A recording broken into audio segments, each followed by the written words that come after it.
यहाँ सवाल में कहा है, सब देखो पहले बोर्ड पर, सवाल में कहा जा रहा है क्या कि द्विघात समीकरण का विवेकतर माने कि विवेचक।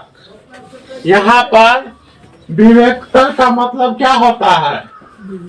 विवेचक निकाले तथा मूलों का प्रकृति बताए। मतलब मूल का प्रकृति का मतलब होता है मूल कैसा है ना, उसका हल किस प्रकार होगा या नहीं, उसके अनुसार हमको क्या करना है, लिखना है। तो यहाँ विवेकतर का मतलब होता है विवेचक।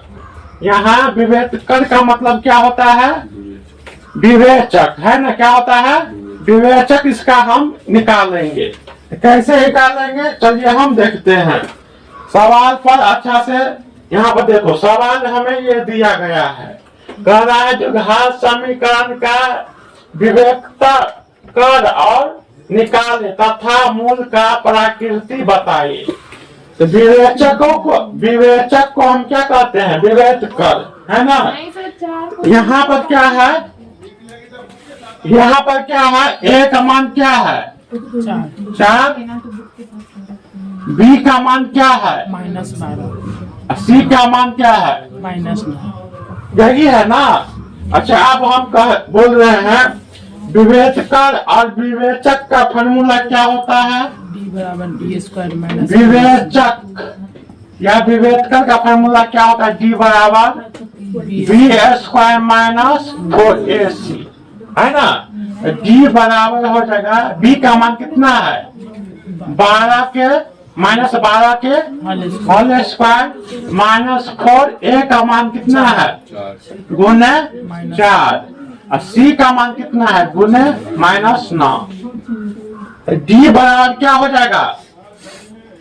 D बराबर क्या होगा? 12 का पावर कितना है? सम संख्या 2 है ना। तो यह सम संख्या पावर में रहे तो हमेशा माइनस क्या हो जाएगा? प्लस।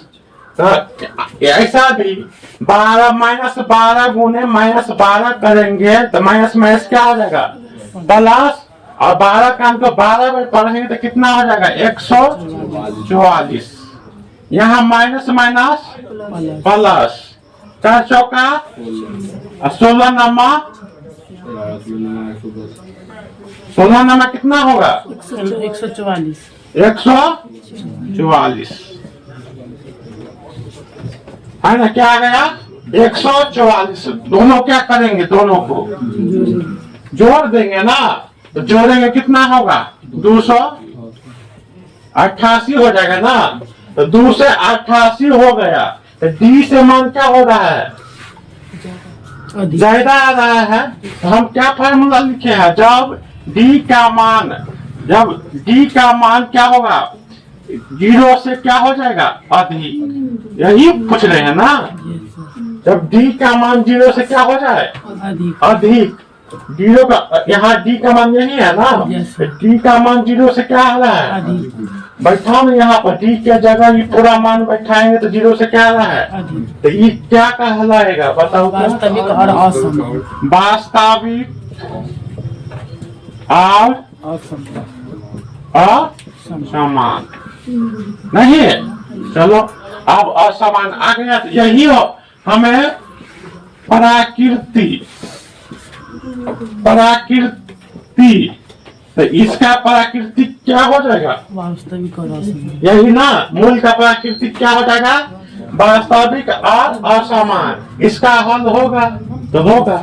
लेकिन हमको पूछा थोड़ी है, तो जो पूछा है सिर्फ पूछा है द्विघात समीकरण का विवेचकर निकाले तथा मूल का प्रकृति बताए।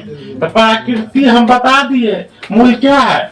वास्तविक और असमान है। यही हमको निकालना था। यही से हमको छोड़ देंगे। हो गया आंसर, है ना।